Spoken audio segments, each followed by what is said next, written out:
we are going to start from this 15th question. The 15th question is if a raised power n plus b raised power n over a raised power n minus 1 plus b raised power n minus 1 is arithmetic mean between small a and small b. It is given to us that a raised power n plus b raised power n over a raised power n minus 1 plus b raised power n minus 1 is the arithmetic mean between a and b. We need to find out the value of small n.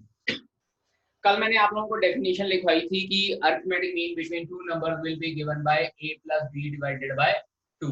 Check कीजिए, कल definition लिखवाई थी कि arithmetic mean between the two numbers a and b will be given by a plus b divided by 2.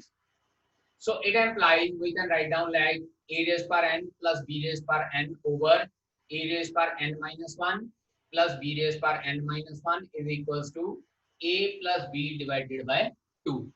बेटा जी ये question को ध्यान से करना है क्योंकि same question with same statement geometric progression में भी आता है, वहां पे भी हम लोगों को n की वैल्यू फाइंड आउट करनी पड़ती है. So this is quite important question कि a rays power n plus b rays power n over a rays power n minus 1 plus b rays power n minus 1 is the arithmetic mean between a and b.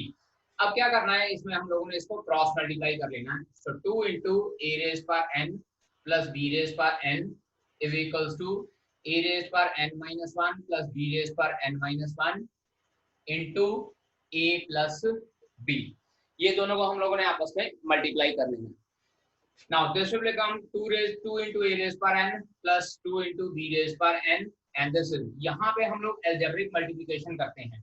यहाँ पे क्या है कि पहले जो ये a plus b है इसमें से इस a को दोनों टर्म्स के साथ मैं मल्टीप्लाई करता हूँ. So it will be equals to a raised power n हो जाएगा. और जब when this will be multiplied with b raised power n minus 1, it will become a into b raised power n minus 1. After this, b should be multiplied with this whole number. It will be b into a raised power n minus 1 plus b raised power n. क्योंकि b raised power n minus 1 जब b के साथ multiply होएगा तो वही छोटी classes वाला topic हम लोग यूज करते हैं, law of exponent, that if the base is same and we are having multiplication sign then the power will be added. So n minus 1 और 1 पावर ऐड होगा, इसकी पावर n रह जाएगी. Now a raised power n और b raised power n वाली terms एक side पे ले जाते हैं. This is 2a raised power n plus 2b raised power n minus a raised power n minus b raised power n and this is equals to ab raised power n minus 1 plus ba raised power n minus 1. Then 2a raised power n minus n में से हम लोग a raised power n minus कर देते हैं, we are left with a raised power n. Similarly 2b raised power n में से b raised power n minus कर दिया, we are left with b raised power n and this is equals to ab raised power n minus 1 plus ba raised power n minus 1.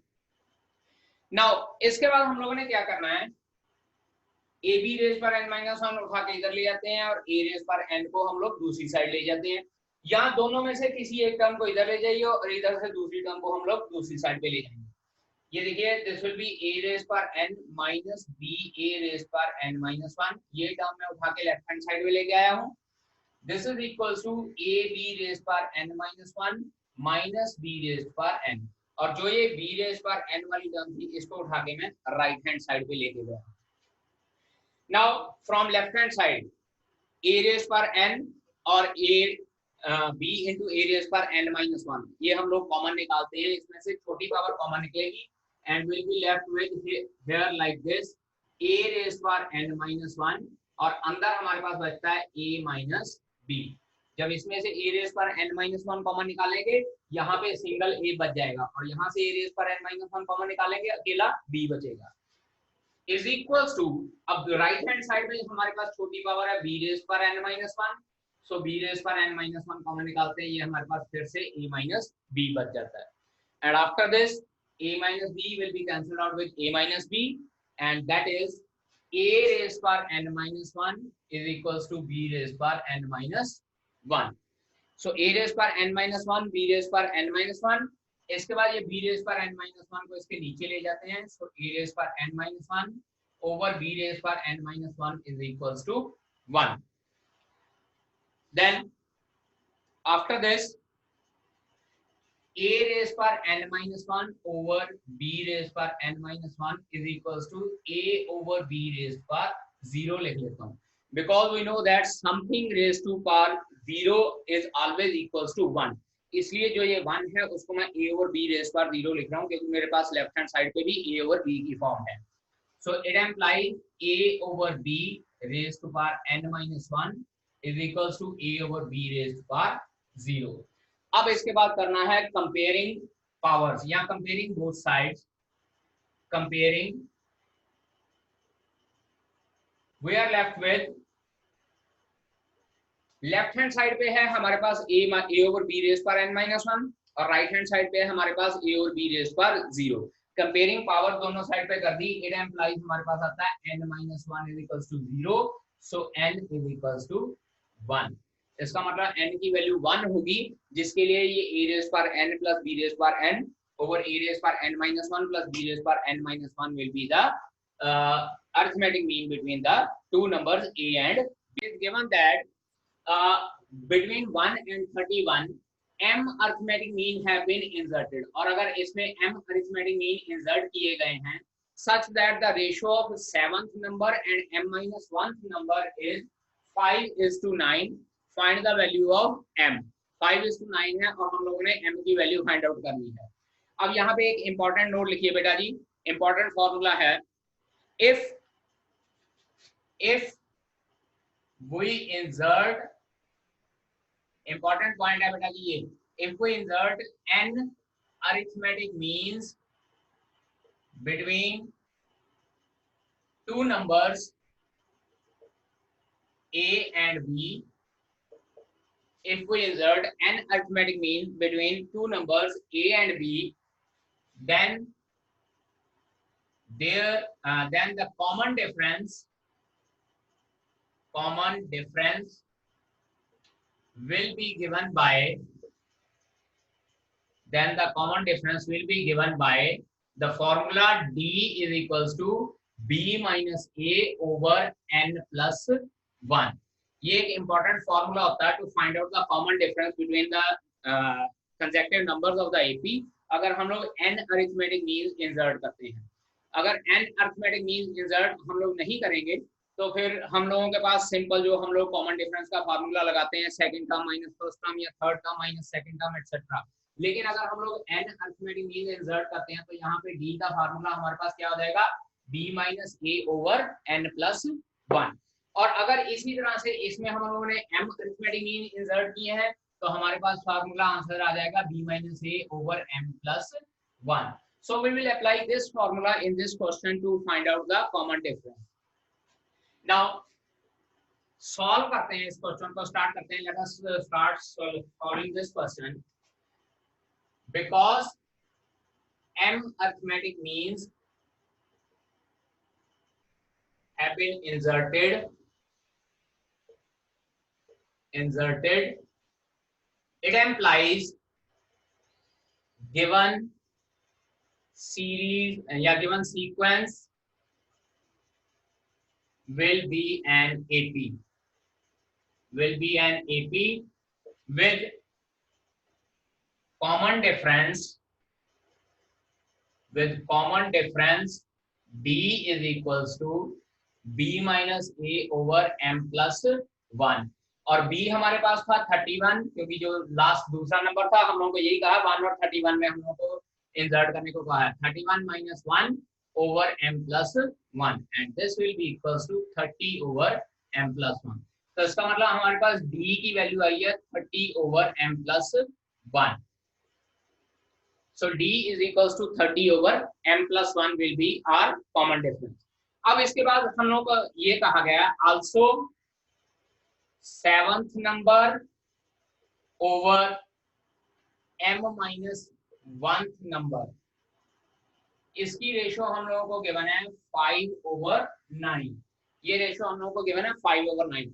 अब मैंने अभी आप लोगों को समझाया है कि 7th नंबर एक्चुअल में 8th टर्म है एपी की, so it will be written as a plus 7d over, और ये m minus 1th नंबर जो है वो mth टर्म है एपी की, तो it will be a plus m minus 1 into d is equals to 5/9।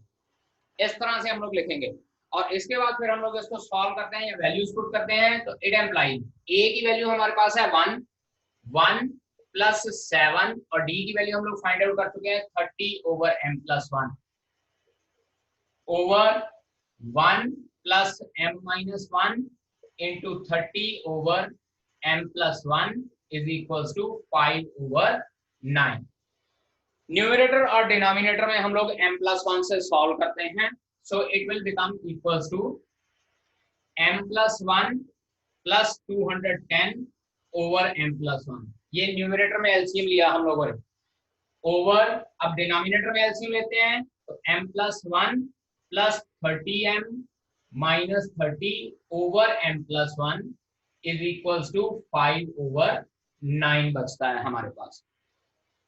अब हम लोग ये m+1 कैंसल आउट कर देते हैं। Let us move this side, इस साइड पे आ जाते हैं, उधर दूसरी साइड चला गया। सो it will B m plus 211 over 30m plus m हो जाएगा 31m, 1 माइनस 30 इज प्लस का 29 is equals to 5/9। Cross multiply करते हैं हम इसको सॉल्व करने के लिए। So it employees 9m plus 1899, 9 को 211 से मल्टीप्लाई किया तो 1899 is equals to 31 multiply by 5, ये आ जाएगा हमारे पास 155m plus 29 multiply by 5 is 145। ठीक है जी। अब इसके बाद m वाली टर्म एक साइड पे 1899 minus 145 is equals to 155m minus 9m, that is 146m, और इसमें से 145 हम लोग माइनस करते हैं तो आई थिंक 754 बचता है, 754। सॉल्व कीजिए और m की वैल्यू फाइंड आउट कीजिए, जल्दी फाइंड आउट कीजिए। Solve it and find out the value of m is equals to 14। Understand? Okay बेटा जी, यहाँ करेक्शन कर लीजिए, 31m माइनस 29 आएगा and accordingly it will B minus 145 और ये 145 इधर ऐड हो गए 2044 हो जाएगा। और उसके बाद फिर हम लोग सॉल्व करके m की वैल्यू 14 फाइंड आउट कर सकते हैं। ठीक है जी। A man starts repay its loan as first installment of ₹100। This is question number 17। First instalment जो है that is equals to ₹100। If we increase the installment by ₹5 per month, increase in installment, increase कितना है? This is ₹5। और अगर हर month 5 rupees की instalment की increase है तो इट एम्प्लाइज सेकेंड इंस्टॉलमेंट क्या हो जाएगी हमारे पास? ₹105। Third instalment that will be equals to ₹110 and so on. Now it is asked in the question, it is asked what amount will he pay in the 30th installment। 30th installment में वो कितना amount पे करेगा? So it implies A is equals to 100, D is equals to 5 and we need to find out A30। और A30 जब हम लोग find out करेंगे it will be A plus 29B and this is equals to 100 plus 29 into 5, that is 100 plus 145 and it will come out to be ₹245 as your answer। ₹245 will be your answer। Now we are having 18th question। In this 18th question it is given to us that the difference between any two consecutive interior angles is 5 degrees। Difference of angles is equals to 5 degree and the smallest 5 degree of a polygon is 5 degree, smallest angle is 120 degree। और अगर उस polygon का smallest angle जो है that is smallest angle is equals to 120 degree and it is given to us that the interior angles form an AP। Find the number of sides of the polygon। The difference between any two consecutive interior angles is 5 degree। अब क्योंकि consecutive interior angles का difference 5 degree है, तो it means क्या है कि the difference is the same, so the given angles जो है वो हमारे पास एपी बनाएंगे. We can say that because difference is same, difference is same, hence the angles of polygon